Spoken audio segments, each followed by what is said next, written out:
Terima kasih pemirsa masih bersama kami di Halo Indonesia. Pemirsa, busana batik di Indonesia begitu beragam hingga menjadi warisan tak benda UNESCO. Untuk menjaga agar batik tidak punah, Asosiasi Perajin dan Pengusaha Batik Indonesia melakukan berbagai aksi pelestarian.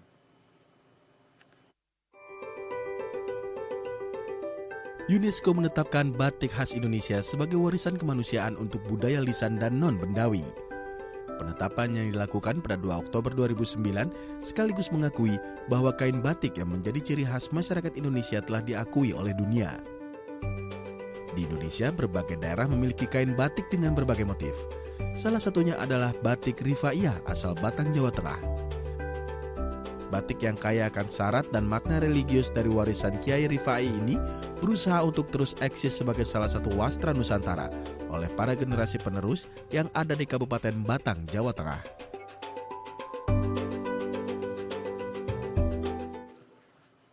Untuk membahasnya lebih lanjut, kami telah bersama Agus Purwanto, Wakil Ketua Asosiasi Perajin dan Pengusaha Batik Indonesia. Kita akan sapa langsung. Pak Agus, selamat siang. Apa kabar, Pak? Selamat siang. Baik. Alhamdulillah. Kita langsung saja, Pak Agus. Pak Agus, kalau menurut Pak Agus sendiri nih, makna batik itu seperti apa sih, Pak Agus? Ya, batik kan salah satu warisan budaya ya. Salah satu warisan budaya Indonesia yang sudah diakui dan memberikan nilai tambah. Nilai tambahnya itu nilai segala macam, nilai ekonomi dan lain-lain. Yang banyak sekali. Kalau Pak Agus sendiri melihatnya, bagaimana ketertarikan masyarakat Indonesia, khususnya kaum muda, terhadap batik sendiri? Kalau untuk kaum muda yang saya soroti saat ini ya, sudah mulai banyak yang tertarik. Terutama mengenai filosofi, motif-motif, dan lain-lain. Mereka sudah mulai tertarik. Sudah mulai berusaha mengenal apa itu batik, apa itu filosofinya, apa itu larangan motif-motif batik, dan lain-lain. Itu sudah cukup menggembirakan buat kami para pelaku batik. Baik, Anda sebagai Wakil Ketua Asosiasi Perajin Batik melihat apakah tren batik ini meningkat atau menurun di sepanjang waktunya, sehingga lalu mengapa tetap ada narasi batik ini ingin punah, batik ini seakan-akan di stigma masyarakat ini menjadi pakaian yang kaku, formal begitu. Tanggapan Anda, Pak Agus? Sebetulnya kalau tren itu memang yang namanya tren itu pasti naik turun ya.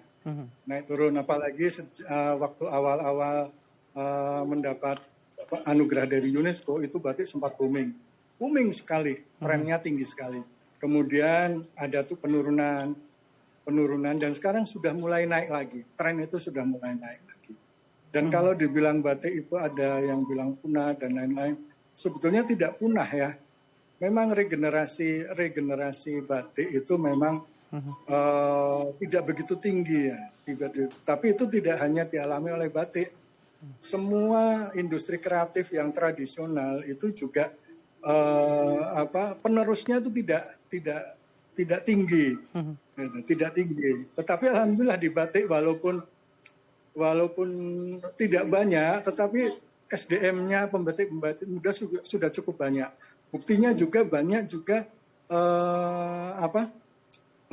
perguruan tinggi yang membuka fakultas batik, program studi batik, dan itu sudah mengisyaratkan bahwa akan muncul dan sudah muncul pembatik-pembatik yang mempunyai latar belakang akademis, begitu. Iya.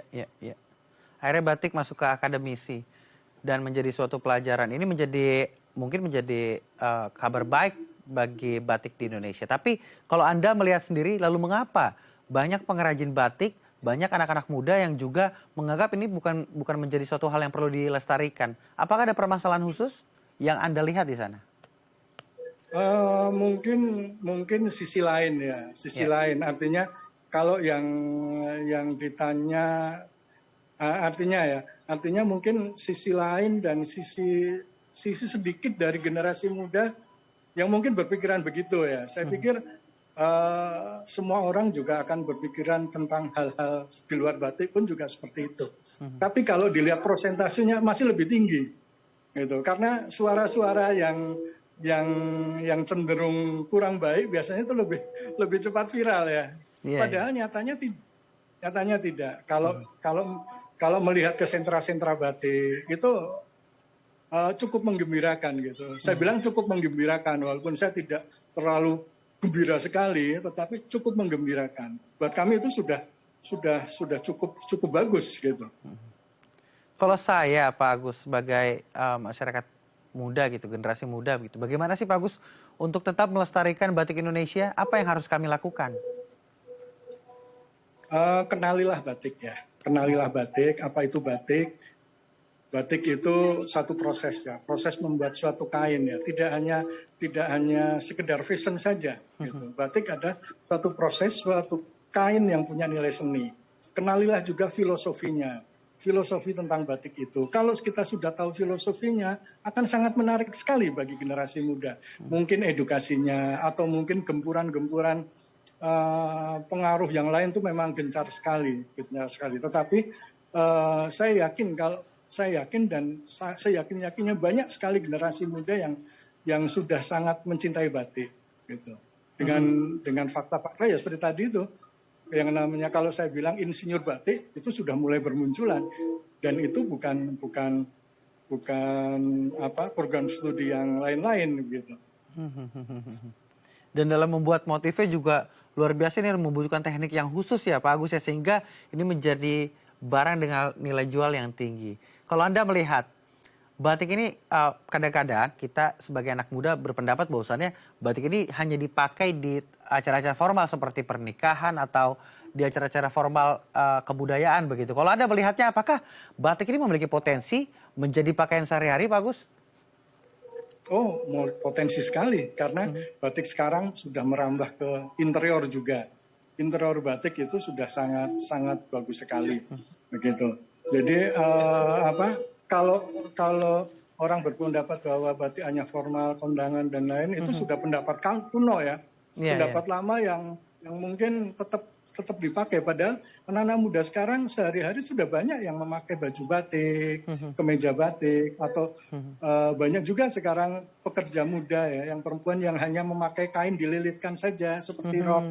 Itu banyak sekali. Kalau dilihat-lihat di kota Jakarta saja sudah cukup banyak gitu yang memakai batik sehari-hari dalam kantor, pergi kantor ya. Kemudian hanya memakai selendang batik. Nah itu banyak sekali gitu, banyak sekali. Jadi kalau ada statement seperti itu sebetulnya perlu didukung fakta-fakta yang lebih akurat lagi gitu.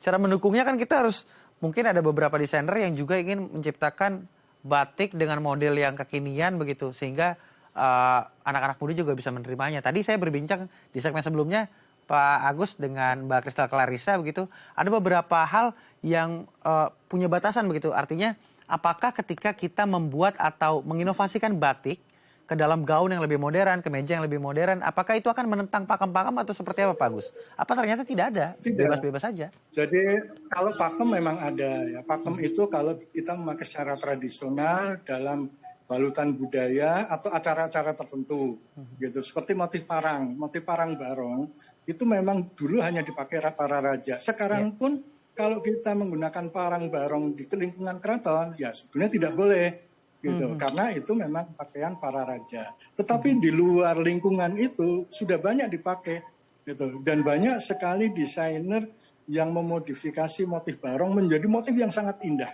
gitu. Dan saya juga sangat gembira sekali para desainer juga memodifikasi motif-motif lama menjadi motif-motif yang sangat indah. Jadi kalau larangan motif itu memang dulu ada, sekarang pun ada, tetapi lebih banyak dipakai dalam acara-acara budaya, acara-acara sakral, acara-acara resmi dalam keraton dan lain-lain. Gitu. Jadi kalau acara umum untuk fashion tidak ada masalah kalau kain batik itu dipakai untuk apapun. Gitu. Bicara soal pelestarian ini juga mungkin ada peran pemerintah. Kalau Pak Agus sendiri melihat peran pemerintah untuk tetap mau melestarikan budaya batik kita seperti apa sih Pak Agus? Yang jelas peran pemerintah sudah cukup bagus ya. Artinya dengan membuat satu SNI, Standar Nasional Indonesia Batik. Ya. Jadi batik itu sebenarnya standarnya cuma satu, bahwa batik asli itu batik tulis dan cap. Di luar batik tulis dan cap itu disebut tiruan batik atau bukan batik. Dan itu sudah menjadi suatu standar ya. Dan itu pemerintah sudah memberikan batasan-batasan seperti itu. Memang itu belum tersosialisasikan dengan baik ya. Tetapi dengan batasan itu sudah peran pemerintah sudah sangat bagus kepada untuk melestarikan kerajinan batik. Baik. Terakhir, Pak Agus, di Hari Batik Nasional, apa yang Anda harapkan? Apa mimpi Anda terkait batik? Jadi kalau dulu kita bermimpi bahwa batik dikenal dunia ya. Sekarang pun batik sudah mendunia. Batik sudah mendunia dan kita ingin batik itu tetap berada di atas, di angkasa raya, tidak hanya di angkasa raya Indonesia, tetapi di angkasa raya seluruh dunia. Seperti halnya motif tradisional dari Cirebon, Megamendung yang selalu berarak mengelilingi seluruh langit dunia. Jadi kita ingin, kalau dulu batik sudah mendunia, batik itu tetap ada di dunia. Baik, Pak Agus bermimpi batik ada di awan-awan begitu. Di dunia diperkenalkan juga sehingga batik ini menjadi kelestarian budaya Indonesia yang dapat dibanggakan terutama kita juga sebagai bangsa Indonesia. Terima kasih Pak Agus telah berbagi bersama kami di Halo Indonesia. Selamat Hari Batik Nasional Pak Agus. Baik, salam canting. Salam Terima canting. kasih. Terima kasih. Pemirsa, pemerintah Kota Tangerang bersama pelaku UMKM memberikan makanan bergizi untuk mencegah stunting. Seperti apa aksinya? Jangan kemana-mana, tetap di Halo Indonesia.